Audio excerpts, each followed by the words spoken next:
বাংলাদেশের চলমান গণতান্ত্রিক উত্তরণ ও সংস্কার কর্মসূচির প্রতি পূর্ণ সমর্থন ও সংহতি প্রকাশ করেছেন জাতিসংঘের মহাসচিব অ্যান্তোনিও গুতেরেস।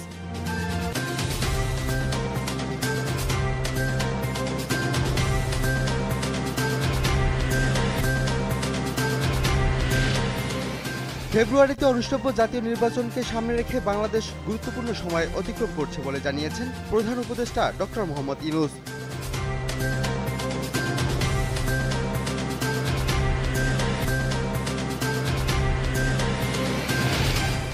দোহায় হামাস নেতাদের উপর ইসরায়েলের ক্ষেপণাস্ত্র হামলায় এক কাতারি নাগরিক নিহত হওয়ার ঘটনায় দেশটির কাছে ক্ষমা চেয়েছেন ইসরায়েলের প্রধানমন্ত্রী বেনিয়ামিন নেতানিয়াহু।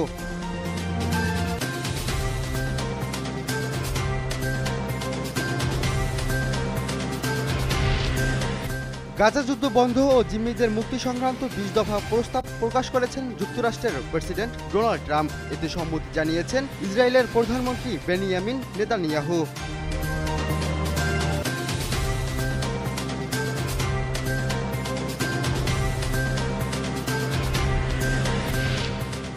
আজ থেকে শুরু হচ্ছে নারী ওয়ানডে বিশ্বকাপের ১৩তম আসর। ভারত ও শ্রীলঙ্কার যৌথ আয়োজনে এবারের আসর অনুষ্ঠিত হবে।